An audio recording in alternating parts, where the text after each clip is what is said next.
Assalamualaikum warahmatullahi wabarakatuh. Perkenalkan, saya Eka Ayu Nurhayati dengan NIM 093. Di sini saya akan menjawab pertanyaan dari kuis 1B, di mana pertanyaan pertama yaitu jelaskan pentingnya sumber hukum bagi pelaku bisnis. Pentingnya hukum bisnis bagi pelaku bisnis. Bisnis merupakan salah satu pilar penopang dalam upaya mendukung perkembangan ekonomi dan perkembangan bangsa. Dalam melakukan bisnis, tidak mungkin pelaku bisnis terlepas dari hukum karena hukum sangat berperan mengatur bisnis agar bisnis bisa berjalan dengan lancar, tertib, aman, sehingga tidak ada pihak-pihak yang dirugikan akibat adanya kegiatan bisnis tersebut. Contoh hukum bisnis adalah Undang-Undang Perlindungan Konsumen, Undang-Undang Nomor 8 Tahun 1999. Dalam Undang-Undang Perlindungan Konsumen, dalam pasal disebut diatur tentang kewajiban pengusaha mencantumkan label halal dan kadaluarsa pada setiap produk yang ia keluarkan. Dengan kewajiban tersebut, konsumen terlindungi kesehatannya karena ada jaminan perlindungan jika produk sudah kadaluarsa.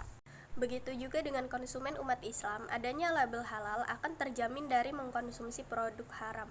Contoh-contoh hukum yang mengatur di bidang bisnis, hukum perusahaan seperti PT, CV, firma, kepailitan, pasar modal, penanaman modal, PMA atau PMDN, kepailitan, likuidasi, merger, akuisisi, perkreditan, pembiayaan, jaminan hutang, surat berharga, hukum ketenagakerjaan atau perburuhan, hak kekayaan intelektual, hukum perjanjian atau jual beli atau transaksi dagang, hukum perbankan, hukum pengangkutan hukum, investasi, hukum teknologi, perlindungan konsumen, hukum anti monopoli, keagenan, distribusi, asuransi, perpajakan, penyelesaian sengketa bisnis, perdagangan internasional atau WTO, serta kewajiban pembukaan dan lain-lain.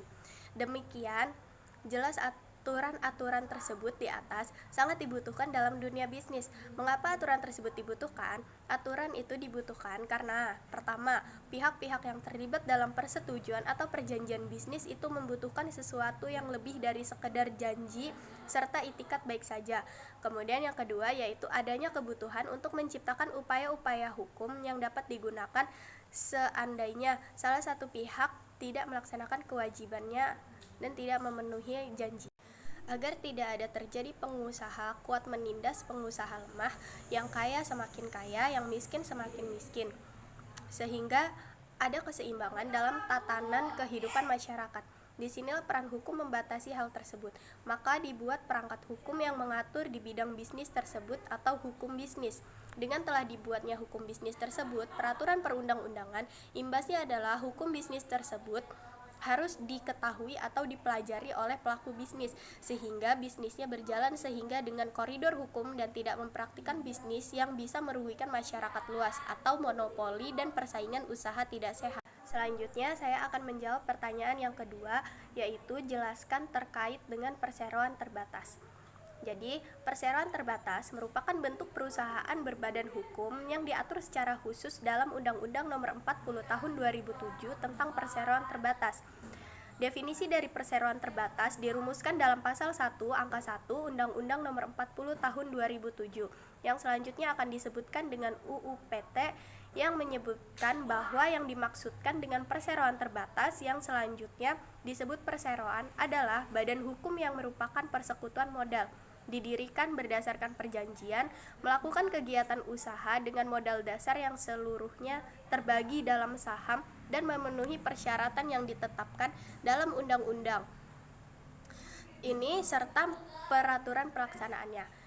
Istilah perseroan sendiri menunjuk pada cara menentukan modal, yaitu terbagi dalam saham, sedangkan istilah terbatas menunjukkan pada batas tanggung jawab pemegang saham, yaitu hanya sebatas jumlah nominal saham yang dimiliki. Pendirian perseroan terbatas itu diatur secara khusus dalam pasal 7 sampai 14 UU PT Dari ketentuan pasal-pasal tersebut, terdapat beberapa persyaratan yang harus dipenuhi supaya pendirian perseroan sah sebagai badan hukum, yaitu yang pertama harus didirikan oleh 2 orang atau lebih, yang kedua didirikan dengan perjanjian berupa akta notaris yang dibuat dalam bahasa Indonesia, yang ketiga setiap pendiri wajib mengambil bagian saham, dan yang terakhir yaitu memperoleh pengesahan dari Menkumham. Untuk modal dalam perseroan terbatas itu ada bermacam-macam. Secara umum, kata modal atau kapital adalah dihubungkan dengan perseroan, mengandung pengertian sesuatu yang diperoleh perseroan dalam bentuk uang melalui penerbitan saham atau issue of shares. Uang tersebut yang kemudian digunakan untuk perseroan dalam melancarkan kegiatan usaha dan bisnis perseroan sesuai dengan yang ditentukan dalam anggaran dasar.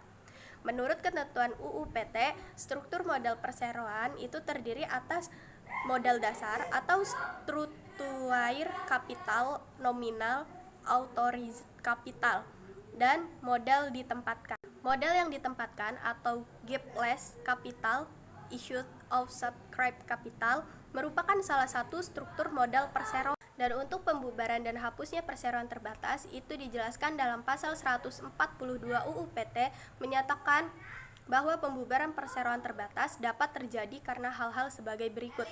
Pertama, berdasarkan keputusan RUPS.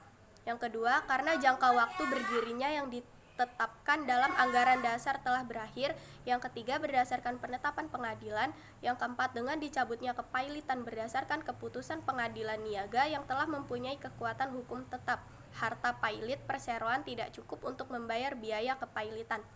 Yang kelima, karena harta pailit perseroan yang telah dinyatakan pailit berada dalam keadaan insolvensi sebagaimana diatur dalam Undang-Undang tentang Kepailitan dan Penundaan Kewajiban Pembayaran Utang.